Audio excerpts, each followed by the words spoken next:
Hola, ¿qué tal? ¿Cómo estás? Buenos días, tardes, noches, tengas, dependiendo del horario en el que estés viendo este video. Mi nombre es Abraham Gómez y como siempre, un gusto y un placer acompañarte en una clase más.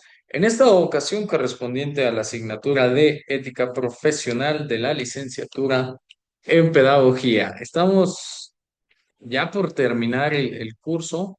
Vamos a darle acá una leidita a un tema que me parece bastante interesante. Mira, vamos a hablar de dos temas que discurren totalmente en la parte de, pues, precisamente del discurso, ¿no? El día de hoy, te comparto pantalla. El día de hoy tenemos temas picosos, sabrosos y escabrosos, de esos que no son para cualquiera, para puro pedagogo, ¿ok? Vele anotando así, déjame, me voy para que le tomes screenshot, puedas tener ahí a la mano,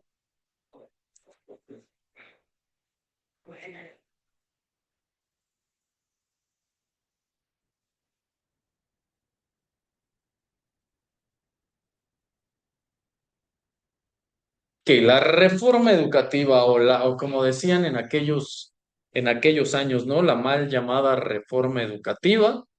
Ahorita vamos a ver algunos pros y unos contras, la perspectiva social y prioridades educativas de la educación básica en México, la formación valoral, perdón, y la calidad de la educación, y cerramos con la educación en valores y el arte de vivir. Con eso vamos a trabajar el día de hoy.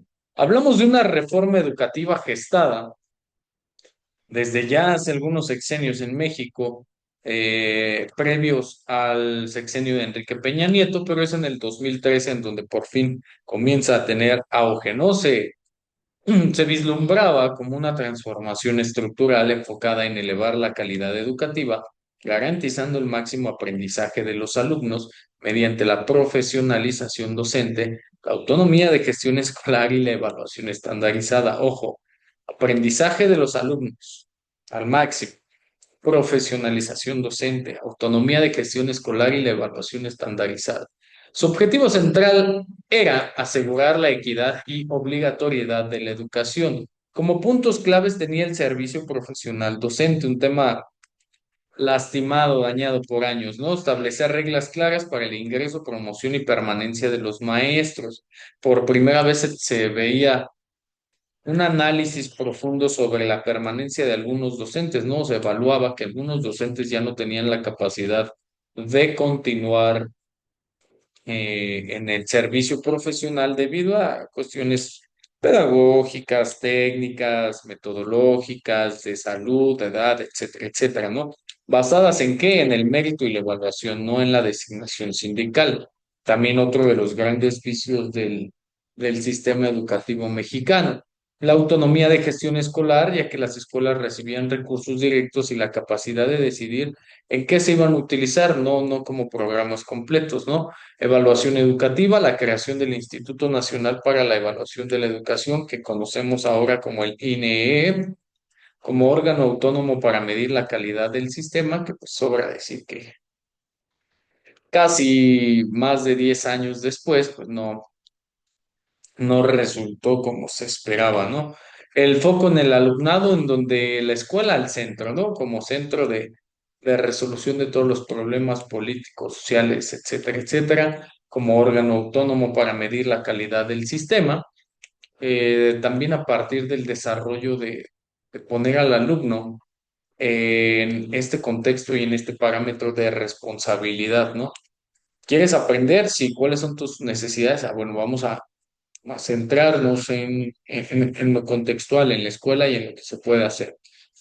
Equidad e inclusión, garantizar el acceso a educación de calidad en todas las regiones, incluyendo educación indígena y especial. Se contemplaban ya desde hace muchos años en los planes y programas de estudio, pero no se hacían tan obligatorios como hasta este entonces, que es uno de los aspectos positivos, ¿eh? Porque no todo es malo. Lo malo viene ya después en la ejecución y en el diseño, pero hasta aquí vamos bien. Esta reforma transformó la Ley General de Educación y creó la Ley General del Servicio Profesional Docente, en donde ya se establecían algunos parámetros. Te voy a poner algunos videitos para que los empieces a escuchar, para que los podamos ver. Vamos a ver primero una de las grandes reformas para poder entender el contexto bajo el cual ésta se desarrolla.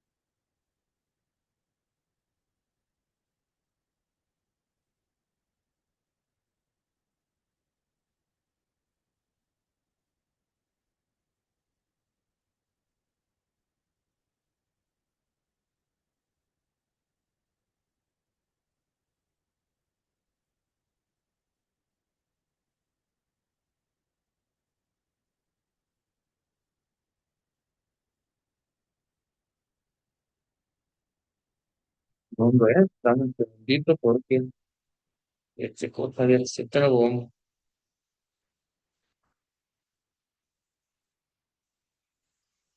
Esta es una reforma educativa, ¿eh? Lo otro es una reforma laboral, vamos viendo.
Uno de los mejores, ¿eh?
Ese es el tema que tenemos nosotros.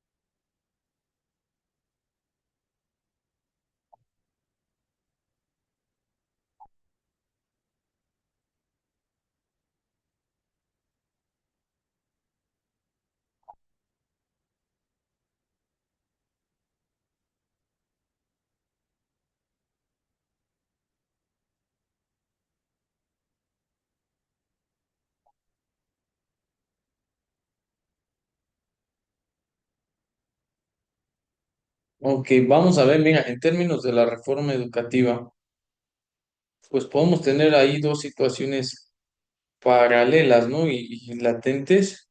Te voy a dejar este video, mira, lo voy a poner acá. Te voy a dejar este video de la oportunidad de la reforma educativa, porque realmente la reforma educativa no era mala. O sea, en el papel, pues yo creo que todas, ¿no? En el papel no era mala, pero quedaron mucho a deber en algunos términos que jamás pudieron consolidar. Vamos a dejar los videos para comentarlos ahorita para comentarlos ahorita en la clase en vivo y nos podemos pasar a esto, ¿no? La evaluación en la reforma educativa en México, la oportunidad que tuvo la reforma educativa, porque pues, realmente no era mal. Y quiero que leas, aquí sí, quiero que leas esta, bueno, vamos acá al tema, ¿no? Perspectiva social y prioridades educativas en la educación básica en México. Esto pues ya es un tema que se hace posteriori, vamos a leer el resumen, nada más para que te des cuenta. La prospectiva educativa, que es el hecho de prospectar, es una herramienta útil para la identificación de los retos y oportunidades en el cambio educativo, para el diseño de estrategias con políticas efectivas para mejorar la educación. Presente ensayo se enmarcó bajo el método inductivo de tipo descriptivo, un paradigma hermenéutico con un enfoque cualitativo, en base a los casos de estudio realizados con anterioridad con un diseño narrativo de manera subjetiva, un segundo, de manera subjetiva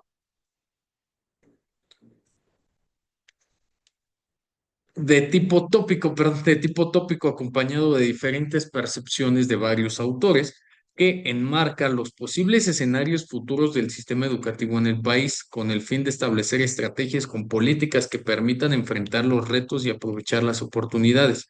Bajo este sentido y en este aspecto, la perspectiva educativa en México, pues considera factores como la evolución demográfica, o sea, el crecimiento de la población en la sociedad y en el territorio, ¿no? Los avances tecnológicos, las tendencias mundiales en educación, los cambios en la economía, en la sociedad, pues todo eso tiene que ver al momento de diseñar planes y programas que respondan a las necesidades de la población que contribuyan al desarrollo del país y obviamente pues de cada uno de los ciudadanos.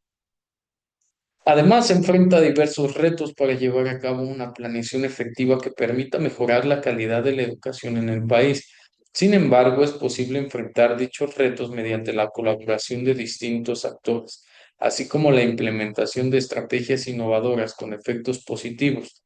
De esta manera se pueden identificar, abordar o comprender de manera efectiva los desafíos, así como las oportunidades que presenta el futuro de la educación en México. La perspectiva educativa, pues es una herramienta que nos va a ayudar a esto, ¿no? A ver límites, oportunidades, retos de la educación para el diseño de estrategias con políticas efectivas para mejorar la educación.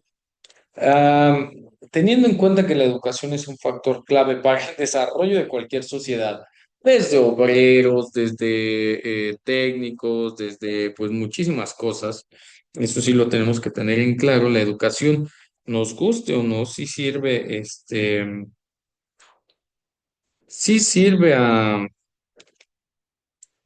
a los intereses que el gobierno dictamina, ¿no? Esa es la realidad.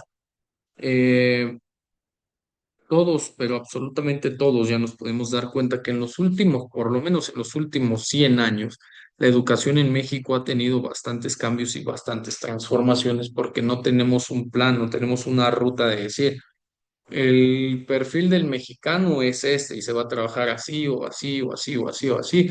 Normalmente lo que se hace por sexenio es ir solucionando uno de los principales problemas a la vez o se trata de innovar y en ese camino pues muchos presidentes, muchos secretarios de educación se han perdido, ya que no tenemos como la brújula, no tenemos la guía, un mapa, no tenemos la dirección de en dónde queremos o a dónde queremos llegar, ¿no? Realmente lo que hacemos únicamente es, pues, tapar hoyos, ¿no? Otro punto importante para considerar que se va a analizar son las visiones que se tienen de la educación en México a lo largo del tiempo, analizando pues cómo estas van cambiando con base en lo que se está trabajando, como la educación centrada en el estudiante o basada en competencias o la nueva escuela mexicana que si bien es cierto, obedecen a lo que dictamina la OCDE, la ONU o el Banco Internacional, o estas organizaciones que tratan de modernizar la educación en los países en donde son participantes o son voces autorizadas, pues sí hay que tener en cuenta pues absolutamente todo, ¿no? Porque pese a que a las condiciones no le favorezcan los elementos de la educación, pues también puede ser viceversa, ¿no? Que el territorio nacional obedezca a otro tipo de necesidades y lo que no favorezca son las instituciones o la manera en cómo se ve la educación fuera del país, ¿ok?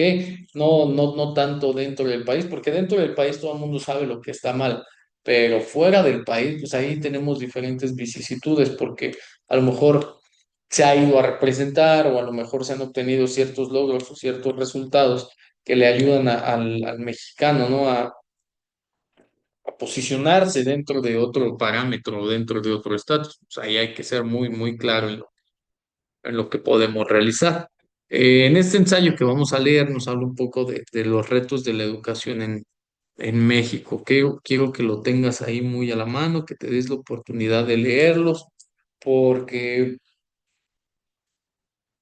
¿cómo te lo explico? Tiene información fidedigna que cualquiera que sea un profesional de la educación se va a dar cuenta en los terrenos, en los parámetros en los que estamos posicionados, qué es lo que hacemos o cómo lo hacemos o por qué lo hicimos, por qué no hemos hecho nada, por qué no bajan los porcentajes,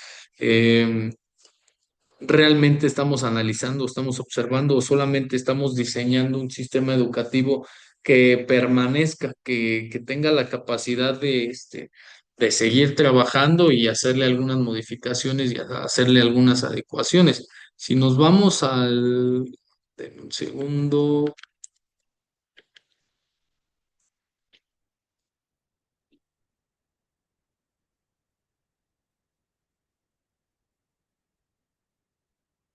Si nos vamos al tema central de la perspectiva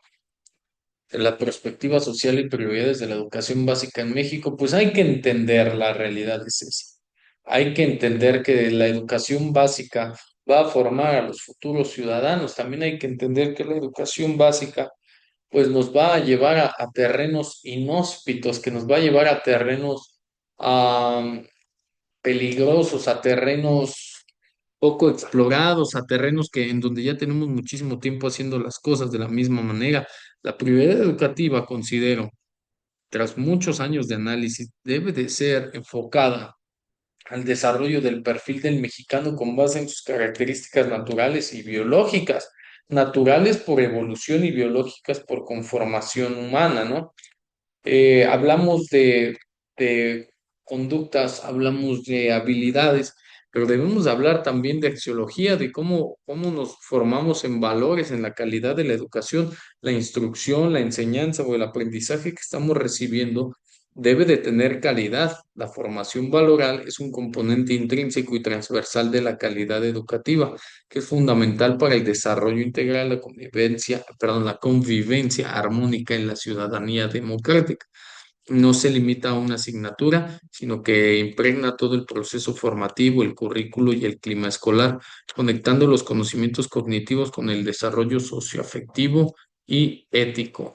¿Cuáles son los puntos claves para entender la formación valoral y calidad educativa? Y obviamente la formación valoral de todos los actores y actrices del fenómeno educativo, la integralidad, la calidad educativa no es solo rendimiento académico, implica formar personas con principios éticos, con responsabilidad, con empatía y con autonomía. Transversalidad. Los valores deben abordarse en absolutamente todas las asignaturas y actividades escolares, no de forma aislada. Clima escolar, un entorno seguro y respetuoso es indispensable, ya que promueve la convivencia, la tolerancia y el diálogo. Si hablamos de los puntos clave, pues te digo, hay que irnos a los actores principales. ¿Cuáles son? Pues el rol del docente, la finalidad social de para qué, por qué y a quiénes estamos educando. ¿Cómo vamos a llevar ¿Cómo vamos a llevar el sartén por la mano si no sabemos cómo, a qué estamos educando? En el caso de los educadores, pues hay que modelar valores a través de sus acciones, el ejemplo. ¿Por qué? Pues porque no hay ninguna otra área del conocimiento que realmente se atreva a hacer lo que hace un docente, ya ni siquiera un pedagogo, un docente, ¿no? Que es enseñar y participar para ser juzgado, ¿no? Planear, fomentar el autoconocimiento y la reflexión, es decir, formar seres humanos íntegros a nivel ético, cívico y social.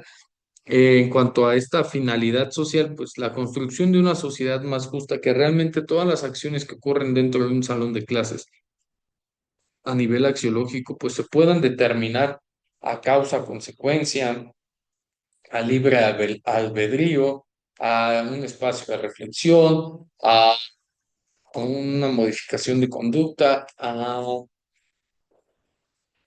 una regulación de carácter, que se puedan realmente ahí manifestar en términos este, de aciertos y correcciones, ¿no? U observaciones.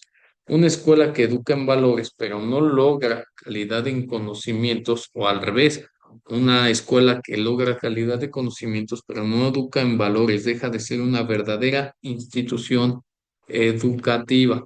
La formación valoral es una apuesta por el cambio social desde las aulas y no es otra cosa más que todo lo referente al fenómeno educativo lleve como bandera, como estandarte, la priorización, perdón, de la persona antes que el alumno, ¿ok? La educación en valores, pues es un proceso sistémico y deliberado mediante el cual se busca que las personas integren principios éticos y cívicos a su personalidad. Por ejemplo, vamos a poner este ejemplo. Foto de China. Ve nomás cómo hacen examen, el nivel de orden, de organización.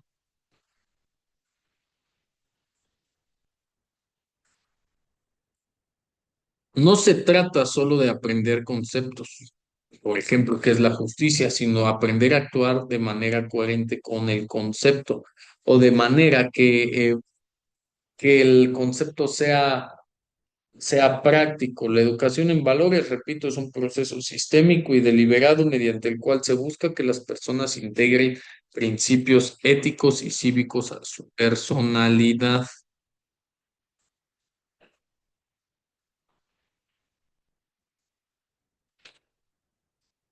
El estudio de cómo adquirimos los valores, pues va a ser bastante relativo dependiendo de cada cultura, dependiendo de cada costumbre o de tradición o de cada pueblo o de cada sociedad.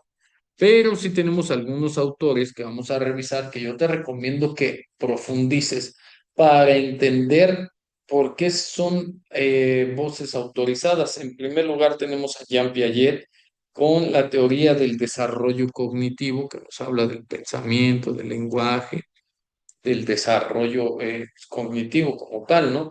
La idea o fuerza que nos permite entender la educación en valores es esta. La moral evoluciona de la heteronomía, es decir, de una obediencia ciega a la autonomía y comprensión de la norma, el que no es necesario un carácter punitivo, sino que podemos participar de la creación de las mismas normas aceptándolas.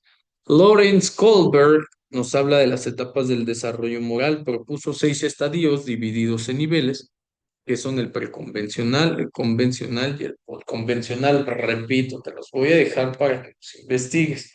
También tenemos a Gilligan con la ética del cuidado, que criticaba precisamente al anterior, Lawrence Kohlberg, eh, señalando que los valores no solo se basan en la justicia, sino en la responsabilidad y el cuidado de los vínculos. Tenemos a John Dewey en el pragmatismo, que nos habla de la educación moral, no vista como una asignatura, sino como una experiencia democrática vivida dentro de la escuela.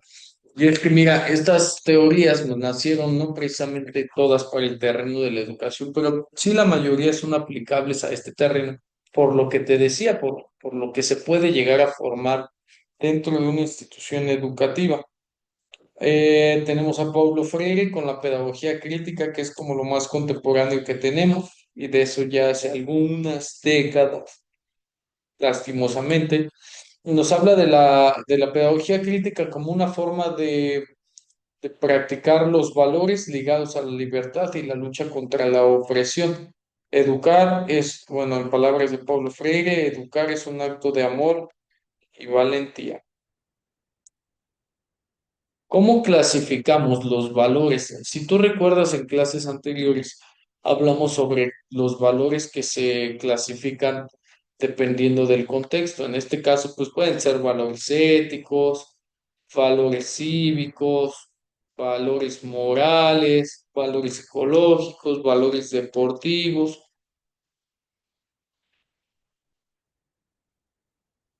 Y hablábamos que cada gremio tiene una forma de moldear a cada uno de sus agremiados, pues esa es la realidad, ¿no? Así hemos de decirlo, cada gremio modela a sus agremiados dependiendo de la naturaleza de la cultura o de la práctica realizada.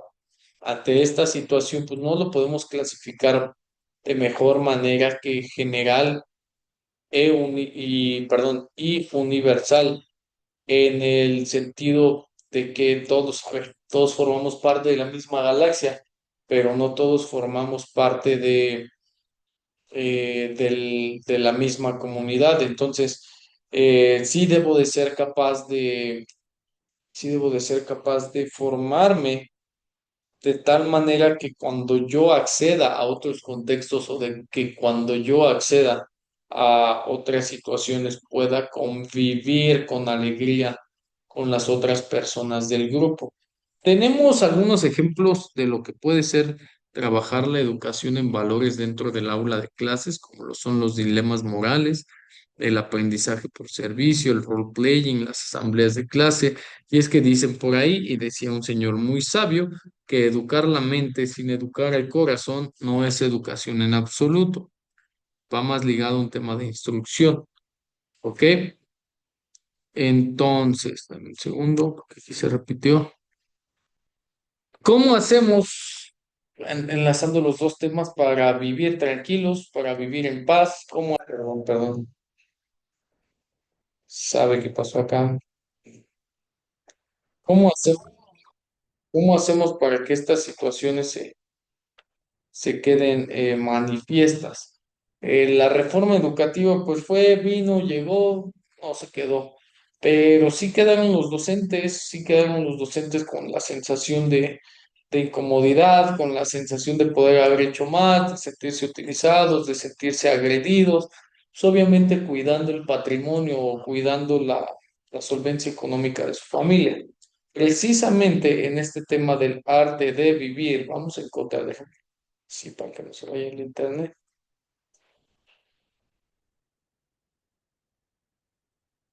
Precisamente en este tema del arte de vivir, pues tenemos otra vez a un experto, a Fernando Sabater, con el arte de vivir, con este libro que él publica, donde es necesario saber distinguir entre lo que nos conviene, que vamos a conocer como lo bueno, y lo que no nos conviene como lo malo, como para tener dos puntos de equilibrio y de mejora. O sea, no es como que, ya esto es, sino para tener esos dos puntos de equilibrio y de mejora que nos permitan tener perspectiva. Tiene dos libros bastante interesantes que te los voy a dejar, Ética para Amador, y precisamente el que lleva el nombre de este tema, el arte de vivir, en donde nos menciona que vivir bien no es un instinto, sino una construcción activa basada en la libertad y sobre todo en la reflexión. Vivir es un arte, no una ciencia exacta, y es un arte porque todo lo plasmamos, lo pintamos, lo dibujamos o lo construimos de distinta manera. Bajo las mismas técnicas en este ejemplo, obviamente sí, o bajo otras, ¿no? Y cualquiera de las dos es correcta. Los seres humanos tenemos la capacidad de inventar, elegir y por tanto equivocarnos en nuestra forma de vida. La responsabilidad de la libertad, pues sabemos que somos los únicos responsables de nuestras vidas, y también si tú estás pasando por una situación que te hace sentir mal en tu pareja, en tu compañero de vida, en tu esposo, en tus hijos, pues hay que entender eso, que la responsabilidad de vivir que la responsabilidad de vivir es la libertad y que cada uno elige, y tú no puedes andar ni resolviendo otros problemas, este, ni tomándote los personales o a pecho, porque, repito, la responsabilidad es personal. El arte de vivir consiste en elegir lo que nos hace grandes, lo que nos potencia, lo que nos desarrolla, y rechazar pues aquello que no nos sirve. También menciona el tema de la ética por conveniencia personal, es decir, como un conjunto de prohibiciones que nunca, la realidad es que nunca nos probaron nada, ¿no? Pero bueno, yo hablo por mí. Y en esta parte de ser convenenciero, de que pues podamos entender esta situación de incomodidad de vivir por una persona o de dar toda la vida, pues es complicado y es conveniente porque a mí no me prueban nada, porque a mí no me pegan, a mí no me dicen, a mí no me maltratan. Pero pues eso quiere decir que es un arte de mi persona y de la otra persona, porque podemos llevar una situación de coexistencia o de convivencia a un punto en donde es agradable. ¿De quién es la responsabilidad de la libertad? Pues mía, ¿no? Partiendo del primer caso es mía, pero que se puede compartir, se puede moldear o se puede limitar, pues eso me permite llegar a mayores personas y a más lugares. Menciona en su libro el arte de vivir, el peligro de vivir anestesiados. Critica la tendencia actual a suprimir inmediatamente cualquier dolor o incomodidad pequeña que sea que esté pasando, considera que experimentar el dolor y la dificultad aporta información esencial sobre uno mismo y es parte de la vida. Ah, caray, un segundo.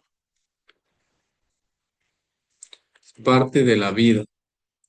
Y esto que me gusta bastante, que te lo voy a dejar aquí, esto que me gusta, pero muchísimo, que es el evitar la imbecilidad moral. Y sí, tal cual, así como lo escuchas, en su libro Ética para Amador define la única obligación ética como no ser imbéciles, lo que significa no actuar sin saber, no dejar que otros decidan por nosotros y asumir la responsabilidad. Eso es ser un imbécil, ¿ok? Actuar sin saber, dejar que otros decidan por nosotros y asumir la responsabilidad, porque no le puedes echar la culpa a alguien más de tus propias acciones. Y obviamente, pues la reflexión del día a día, de las noches, de las tardes, de las personas conscientes. La filosofía es un punto, es un parámetro que nos ayuda a reflexionar sobre la vida y experimentarla de manera consciente, no solamente para sobrevivir o reproducirse. Te voy a dejar estas referencias bibliográficas que quiero que las leas: Ética para Amador y El arte de vivir, ¿ok? Para que lo puedas leer. De mi parte ha sido todo. Nos vemos ahorita en la clase en vivo.